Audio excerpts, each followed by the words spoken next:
नमस्कार, मैं दीपक शर्मा, मेरे यूट्यूब मंच पर आपका स्वागत है। दोस्तों, बंगाल में इलेक्शन करीब हैं और आजकल बंगाल में गजब होता जा रहा है।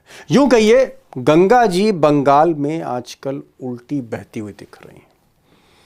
और इस बार बंगाल में चुनाव नहीं, ऐसा कहा जा रहा है महासंग्राम होने जा रहा है, क्योंकि ममता बनर्जी को फाइनली हराने के लिए बीजेपी हर हदें तोड़ती चली जा रही है। अब दोस्तों, बंगाल की राजनीति में 110 से 120 सीटें ऐसी हैं जहां पर मुस्लिम बड़ा डिसाइसिव है और यही ममता का गढ़ माना जाता है। आप कह सकते हैं कि जीत का एक बड़ा आधार है। लेकिन ऐसा कहा जा रहा है कि बीजेपी ने इस बार ममता के मुस्लिम वोट काटने के लिए एक नया ओवैसी ढूंढ लिया है। एक ऐसा अलादीन का चिराग ढूंढ लिया है जो कहीं ना कहीं ओवैसी का भी बाप है। ये बात बीजेपी वाले कर रहे हैं। और ये जो नए बाप हैं, ये साहब हैं हुमायूं कबीर, और आप कह सकते हैं जिनके पहले से बीजेपी में लिंक थे और आज की तारीख में ममता बनर्जी के एमएलए हैं जिसको ममता बनर्जी ने निलंबित कर दिया। हुमायूं कबीर ही वो शख्स हैं जिन्होंने आज बाबरी मस्जिद की बुनियाद रखी है मुर्शिदाबाद इलाके में, जिसको लेकर पूरे बंगाल में माहौल गर्म है।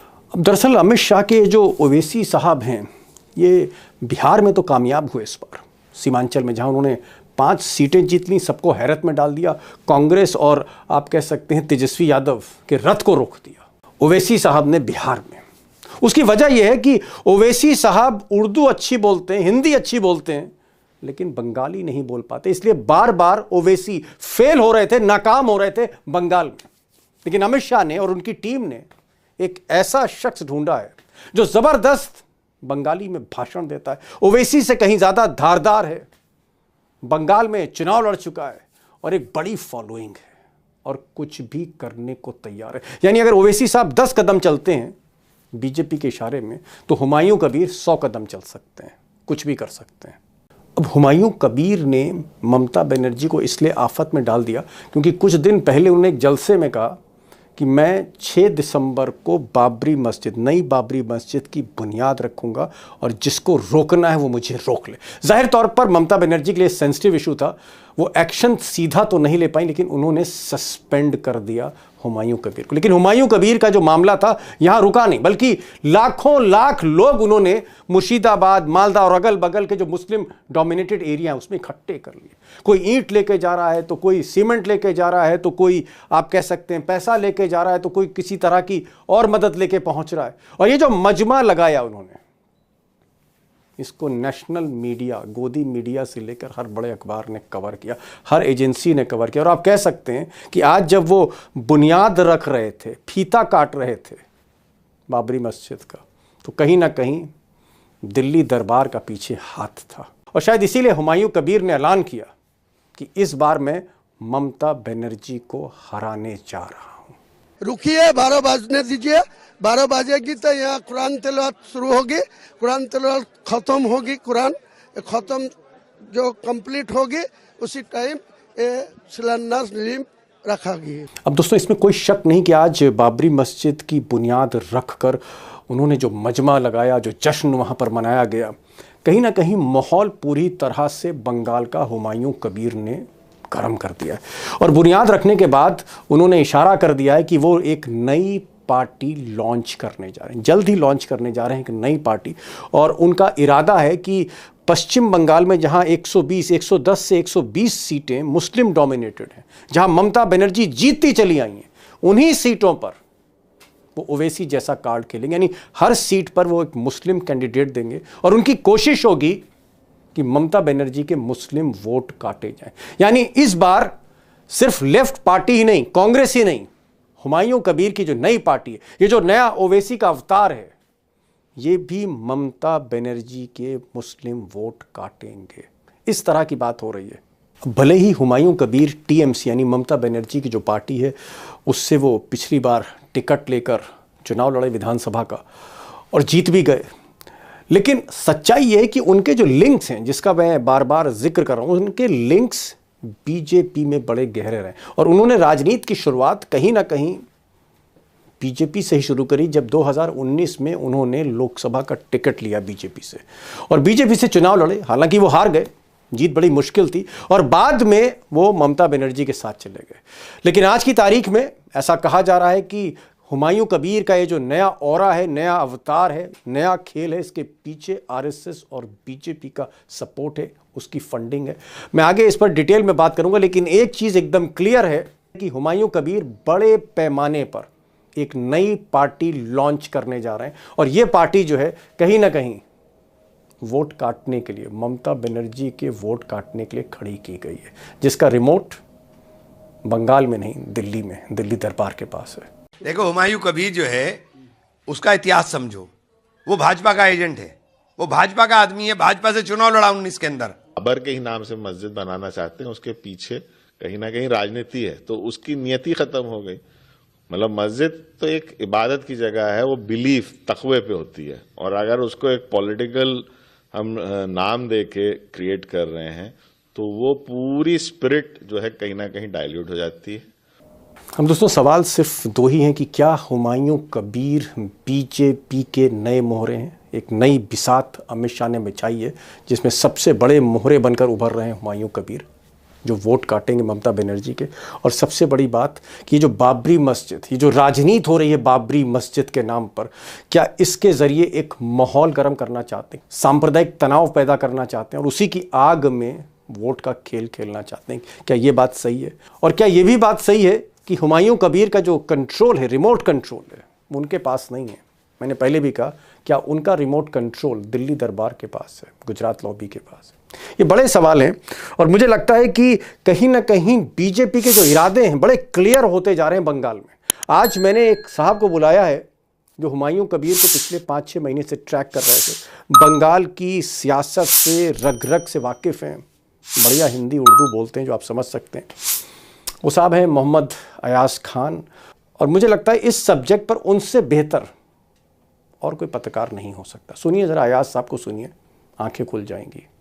अयाज साहब, जो मेरा पहला सवाल है वो ये है कि भले ही ये जो मस्जिद है जिसको बाबरी मस्जिद का नाम दिया गया है, इसको भले ही हुमायूं कबीर जो ममता बनर्जी के बड़े खास थे वो बनवा रहे हैं, क्या इसके पीछे आपको लगता है बीजेपी का या आरएसएस का कोई रोल है? इसके पीछे कहीं ना कहीं बीजेपी स्पॉन्सर कर रही है? शर्मा जी, एक चीज इसके पीछे देखना होगा कि ये जो प्लान चल रहा है, ये प्लान आज से नहीं चल रही थी। ये प्लान तकरीबन 4-5 महीने पहले से सुगबुगाहट थी और ये की जा रही थी, और इसके सूत्रधार पीछे हैं, पर्दे के पीछे हैं, लेकिन सामने 3 फेस थे। पहला नाम था हुमायूं कबीर, दूसरा नाम था नियामत अली शेख, तीसरा नाम था जफीकुल इस्लाम, जफीकुल इस्लाम। जी। हाँ, वो बेसिक जो जहां आज ये हुई है ये सारी चीजें, यानी कि डोमकल, और डोमकल मुर्शिदाबाद जिले में। जी जी जी। हाँ हाँ हाँ, मुर्शिदाबाद का एक ब्लॉक है, थाना भी है, डोमकल है। उसके एमएलए हुआ करते थे जफीकुल इस्लाम, उनको भी इसमें ये किया गया था। और ये जो लोग जानते हैं बंगाल की पॉलिटिक्स को, तो उनको अच्छी तरीके से मालूम है, जो सहाफत की दुनिया में है या ऐसे भी हैं, उनको मालूम है कि ये तकरीबन 4-5 महीने से प्लान चल रही थी बीजेपी की। बीजेपी का अपना प्लान था कि चूंकि ओवैसी साहब बंगाल में सक्सेस नहीं हो पाते हैं, सक्सेस इसलिए भी नहीं हो पाते हैं कि वे जो है उर्दू बोलते हैं और उर्दू बंगालियों को समझ में नहीं आती है। बंगाली मुस्लिम्स को उर्दू समझ नहीं आती, आप ये कह रहे हैं? समझ मुर्शिदाबाद, अच्छा, हाँ, मुर्शिदाबाद, मालदा, बरहमपुर, जंगीपुर, जी। यहाँ के क्योंकि आप उत्तर प्रदेश से हैं, कलकत्ता में सेटल्ड हैं, वहां रिपोर्टिंग कर रहे हैं, क्योंकि आप हिंदी भाषी क्षेत्र, इसलिए आपको आती है। लेकिन आप ये कहना चाह रहे हैं कि जो बंगाल के मुसलमान हैं उनको उर्दू हिंदी नहीं इतनी आती। जी। जो लोग कलकत्ता में रहते हैं शर्मा साहब, उनको तो उर्दू समझ में आती है, हिंदी समझ में आती है, बंगला भी समझ में आती है, तीनों। जैसे कि मैं हूँ, बंगला भी बोल लूंगा, हिंदी भी बोल लूंगा, उर्दू भी बोल लूंगा। लेकिन आप जब ग्राम साइड में जाएंगे, जो इंटायर एरिया है। इंटीरियर एरिया में जब हाँ, जाएंगे, हाँ, हाँ, इंटीरियर एरिया में जाएँगे, तो इंटीरियर एरिया में जब जाएँगे, समझ। मुर्शिदाबाद के इंटीरियर एरिया में, तो मालदा वहां के इंटीरियर, मुसलमान हिंदी उर्दू नहीं समझता, या आप ये कहना नहीं, चाह रहे हैं? हिंदी, उर्दू वे समझ में नहीं आती है उनको, और वे बोलते भी हैं, तो उनका वॉइस लैंग्वेज अलग होता है। तो ओके। ये प्रॉब्लम हो रही थी असदुद्दीन और ओवैसी ओवैसी साहब के साहब साथ। कामयाब नहीं हो रहे थे, ठीक है जी, नहीं, आगे फिर? ओवैसी साहब, हाँ, ओवैसी साहब पिछले दिनों 2-3 बार ट्राई करके देख लिए, वो कनेक्ट नहीं कर पा रहे थे। तो अब बीजेपी को लग रहा था कि ये कनेक्ट नहीं कर पा रहे हैं और सक्सेस नहीं हो पा रहे हैं, तो ये 2-3 चेहरे देख रहे थे। लास्ट टाइम भी इन्होंने ट्राई किया सबसे पहले तोहा सिद्दीकी साहब के जो ये हैं भतीजे, नौशाद सिद्दीकी साहब पर। तो नौशाद सिद्दीकी साहब एमएलए तो बन गए इंडियन सेकुलर फ्रंट के बैनर से, लेकिन वो बीजेपी के खेल में नहीं फँसे। और ओके। इधर नौशाद सिद्दीकी साहब की कुछ दिनों से जो है ट्यूनिंग बहुत अच्छी चल रही है टीएमसी के साथ। तो देश ओके। सबे लग रहा था इनको कि ये चले जाएँगे उनके पास में। नौशाद सिद्दीकी साहब तो अब एक मुस्लिम फेस चाहिए था, वो भी बंगला मुस्लिम चाहिए था, जो धारदार बोलता हो, अच्छी पैठ रखता हो, और वो बीजेपी को फ़ायदा पहुँचा पाए। तो इस जो है बाबरी मस्जिद बनाने के पीछे ये सारा खेल जो है वहीं से शुरू हुआ, और ये खेल है, हम कह सकते हैं कि बाबरी तोड़ने वाले पर्दे के पीछे बैठ करके बाबरी मस्जिद बनाने का काम कर रहे हैं। ओके। ओके। ओके। आप कह रहे हैं कि जिन लोगों ने बाबरी मस्जिद को तोड़ा, मैंने बीजेपी आरएसएस की बात कर रहे हैं, वो आज की तारीख में सियासत और वोट की राजनीति में बाबरी मस्जिद हाँ, वहां बना रहे हैं पर्दे के पीछे से। और मेरे ख्याल आप ये कह रहे हैं, आपने जो मुझे आपकी बातें समझ में आ रही हैं कि इससे पहले कई मुस्लिम बंगाली लीडर्स को ट्राई किया, वो बीजेपी के ट्रैप में नहीं फंसे। बिल्कुल, हुमायूं बिल्कुल। कबीर जो ममता बनर्जी के एमएलए थे, टीएमसी के एमएलए थे, ये ट्रैप में जी, फंसे। जी। जाहिर तौर पर है कि और सिर्फ मस्जिद के लिए ईंटें नहीं दी जा रही होंगी, बहुत सी और भी चीजें दी जा रही बहुत होंगी सारी जो चीज़ें बहुत सारी जी हाँ, चीज़ें जा रही हैं। बहुत सी चीजें पर्दे दी के जा सामने रही हो। पर्दे के जी। सामने से ईंटें और वो स्टोन चिप्स जा रहे हैं, लेकिन जी। जी। हकीकत में जो चल रहा है वो बहुत ही अलग चल रहा है। ठीक। अब वो एक चीज और, एक मुर्शिदाबाद। सवाल। जी जी। एक सवाल और मैं पूछना चाहूँ, क्या आपको लगता है कि हुमायूं कबीर जिनको सस्पेंड कर दिया गया है, ममता बनर्जी ने सस्पेंड कर दिया है, क्या ये अब अपनी पार्टी बनाएंगे और वो पार्टी को देखिए, कहीं ना कहीं बीजेपी मदद करेगी जैसे ओवैसी को मदद करती है, फिर ये अपने कैंडिडेट खड़े करेंगे और वोट काटेंगे ममता बनर्जी? क्या ये प्लान है इस पूरे शर्मा खेल में? साहब शर्मा साहब हुमायूं कबीर साहब ने जो है अपने प्लान का खुद ही ओपनिंग कर दिया। कल जब वे स्टेटमेंट दे रहे थे, जब वो सहाफ़ी उनसे पूछ रहे थे कि आपका अगला कदम क्या होगा? तो उन्होंने कहा कि अगला कदम वगैरह कुछ नहीं जी, मैं कल जो है रिज़ाइन करूँगा, और 22 तारीख को मैं नई पार्टी का ऐलान करने जा रहा हूँ। और 22 तारीख को उन्होंने बोला कि आमी 22 तारीख है, 22 दिसंबर है, একটা নতুন पार्टी लॉन्च করবে। तो उसका मतलब होता है कि मैं 22 तारीख को एक नई पार्टी बनाऊँगा। तो उन्होंने से कल नई ही कह पार्टी? दिया। तो हाँ, इसका मतलब था कि सब कुछ ये पहले ही से तय है। ये कल की कहानी, परसों की कहानी या आज की कहानी नहीं थी। जी। ये सब कुछ पहले से तय है कि ऐसा-ऐसा करेंगे, उसके बाद हंगामा होगा, उसके बाद जो है पार्टी मजबूर होगी निकालने के लिए। क्योंकि टीएमसी का नहीं, अब जब अपना नई जो है। पार्टी बना लेंगे तो ऑब्वियसली ममता बनर्जी उनको निकालना ही पड़ेगा। एक चीज मैं हाँ, और जानना चाह रहा था, एक चीज और चाह रहा था खान साहब आपसे, क्योंकि आप इतने बरसों बरस से बंगाल में मतलब बहुत अच्छी रिपोर्टिंग कर रहे हैं और सबको बहुत पर्सनली लेवल पे जानते हैं, कई इलेक्शन आप कवर कर चुके हैं।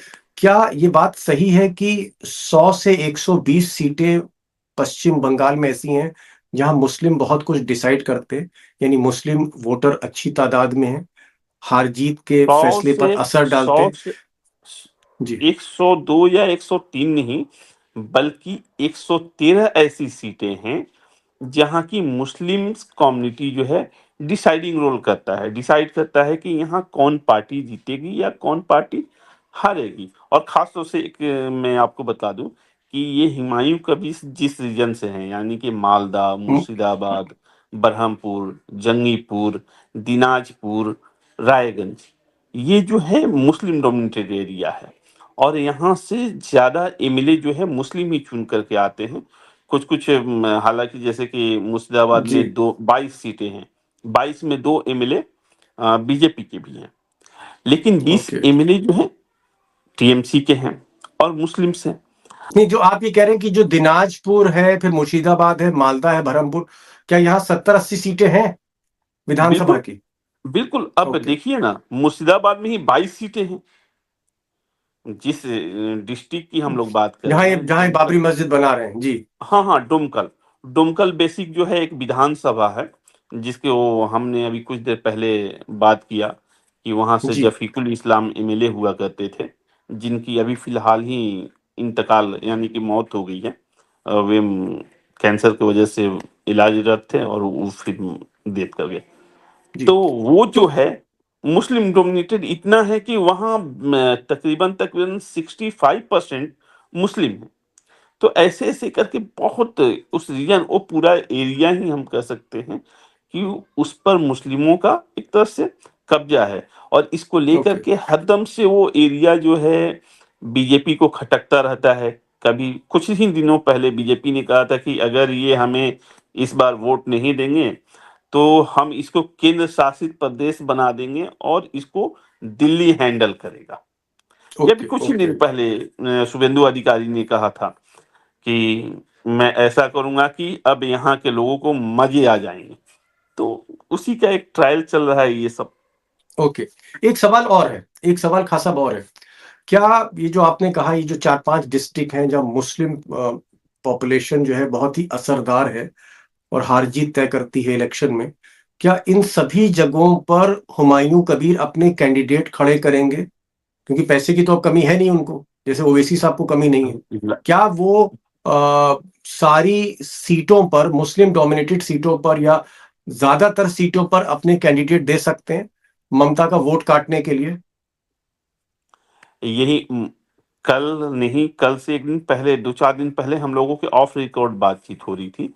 तो हुमायूं कबीर ने क्लियर किया है और कल भी उन्होंने बातों-बातों में कहा कि मैं 135 सीटों पर लड़ूँगा। ओह! ओह! 135 सीट्स! Oh my God! 135 सीटों पर मैं लड़ूँगा। ओके। 217 में यानी कि यानी 135 सीटों पर आप ये कह लड़ेंगे। सकते हैं अमित शाह ने बड़ा जबरदस्त प्लान बना दिया और उनको एक बंगाली वर्जन मिल गया ओवैसी का। ये कहना चाह रहे हैं आप? हाँ, वो बंगाली ये नया बंगाली उवैसी आप कह सकते हैं। ये हुमायूं कबीर नहीं, ये हुमायूं उवैसी आप कह सकते हैं। एक अच्छा, साहब जो हुमायूं हैं ओवैसी। ये इनका नया नाम हुमायूं उवैसी ही है। चलिए, बहुत हुमायूं बहुत उवैसी। इंटरेस्टिंग है हाँ, कि सियासत हम में हुमा आदमी क्या-क्या कर जाता है। मैं एक चीज़ हाँ, और पूछना आपसे चाह रहा था। क्या आपको लगता है कि ये जो अ, पार्टी बनाएँगे हुमायूं कबीर और फिर अपने कैंडिडेट देंगे, ज़ाहिर तौर पे मकसद है मुस्लिम वोट को काटना, तो इधर ममता के मुस्लिम वोट ये काटेंगे, कुछ कांग्रेस काटेगी, कुछ लेफ्ट काटेगा। क्या इससे एडवांटेज बीजेपी होगा, ये प्लान है? बिल्कुल बीजेपी को इससे एडवांटेज मिलेगा। कुछ देखिए सीटों का ला एडवांटेज होगा। हाँ, हाँ, हाँ, हाँ, हाँ, हाँ। बिल्कुल सीटों का कुछ दिनों पहले ही पिछला इलेक्शन था, वहाँ से एक एमएलए हैं गौरी शंकर घोष, वे मुर्शिदाबाद लालबाग से एमएलए हैं। तो उन्होंने क्या किया कि जब इलेक्शन चल रहा था, तो एक बंगाली लड़का है वहाँ से रफ़ीक अली शेख नाम है। रफ़ीक अली शेख माइनॉरिटी में उन्होंने शामिल किया, बीजेपी के माइनॉरिटी विंग में शामिल किया और उसे प्रेसिडेंट बनाया डिस्ट्रिक्ट का। नतीजा ये हुआ कि उसके वहां रन करने की वजह से बहुत सारे मुस्लिम्स बीजेपी की तरफ आ गए और बहुत सारे मुस्लिमों ने ओके। इधर-उधर उसके कहने पर वोट दिया। इधर-उधर कहने की वजह से वो सीट जो है बीजेपी ने बहुत आसानी से जीत लिया। तो इस बार भी अच्छा एक और बता दें आपको कि बड़ी मज़ेदार बात हुई है। एक तरफ तो आज 6 तारीख को उन्होंने ये किया है, दूसरी तरफ 6 तारीख को एक और इंसिडेंट हुआ है। तो आज ही के दिन एलजेपी ने बीजे ये कहीं न कहीं माइंडसेट सारा है, एलजेपी ने उसे अपना स्टेट का प्रेसिडेंट बनाया है। ओके। ओके। एक चीज मैं और जानना चाह रहा था आखिर में, क्योंकि आपने बहुत सी कहानी की सारी परतें खोल दी हैं, सारी कहानी समझ में आई। शॉर्ट में मैं कहूं कि हुमायूं कबीर ये जो बाबरी मस्जिद वहां बना रहे हैं, आज उन्होंने फीता भी काट दिया। उसके पीछे आप कह रहे हैं बीजेपी है, फायदा इससे बीजेपी को होगा क्योंकि वो एक नई पार्टी इसको खड़ी कहते करेंगे। हैं बुनियाद रख दिया है उन्होंने, संगमरमर बुनियाद रखा है इसकी मस्जिद की। जी हाँ, तो बुनियाद रख दिया, जो लेकिन ये फाउंडेशन रखी है बुनियाद, जी। हाँ, ये बुनियाद उन्होंने उस मस्जिद की नहीं रखी है, ये बुनियाद रखी है उन्होंने टीएमसी के वोट काटने की, पॉलिटिक्स की। जी, ये बड़ी बात कही, बुनियाद रखी बड़ी है बड़ी उन्होंने। खूबसूरत बात आपने कही कि बुनियाद जो है ये मस्जिद की नहीं रखी, ममता के वोट काटने की आज बुनियाद रखी, जिसके पीछे रखी गई है, हाँ। बीजेपी का मकसद है, जो मेन एडवांटेज है वो बीजेपी को। एक चीज मैं और जानना चाह रहा था, क्योंकि कलकत्ता में बहुत से मुस्लिम धर्मगुरु भी हैं वहां पर, और मैं कुछ लोगों की बात भी सुन रहा था मुस्लिम धर्मगुरुओं की, उनका उनका ये कहना था कि भाई मस्जिद बनानी चाहिए, मस्जिद आप बनाइए, अपने मोहल्ले में बनाइए, अपने इलाकों में बनाइए, मुस्लिम कम्युनिटी में बनाइए, लेकिन उसका नाम आप बाबरी रख के आप उस पर राजनीति कर रहे हैं। मस्जिद के नाम पर राजनीति करना इबादत नहीं है। क्या इस बात से आप सहमत है? क्या आपको तो रिएक्शन मिल रहा कोई है? कोई भी एक जो सुलझा हुआ मुसलमान है, वो आज के तारीख में बिल्कुल ही नहीं चाहता है कि किसी भी तरह ये गंगा जमुनी तहजीब को एक रेसा बराबर भी कोई तकलीफ हो, किसी तरह की इसमें गिरावट आए, कोई नहीं चाहता है। आप मस्जिद मस्जिद तो हमारे बगलों में है, मस्जिद हम बनाते हैं, कहाँ कोई हंगामा होता है, लेकिन ये हंगामा करके मस्जिद बनाना ये ठीक नहीं है। ये जी, हमारे शरीयतन भी, हमारे मजहब इस्लाम में भी ये कहा गया है कि जो आप दुनियावी कामों के लिए अगर चीजें करते हैं, तो फिर वो अल्लाह के लिए आप नहीं करते हैं, वो आपकी खुदगर्जी है, और जब खुदगर्जी समझ आ गए। जाती है तो उसको अल्लाह पसंद नहीं करता। अपने फायदे के लिए, अपनी राजनीति के लिए हाँ, अपनी कहीं ना मौफात कहीं, के जी, लिए। जी, ये कर रहे हैं। जी जी, कंटिन्यू करें आप प्लीज। अयाज साहब, आप आए इस प्रोग्राम में, आपने समय निकाला, और क्योंकि बंगाल का जो इलेक्शन है उसे लोग कह रहे हैं सेमीफाइनल है, फाइनल उत्तर प्रदेश में मोदी खेलेंगे, सेमीफाइनल बंगाल में।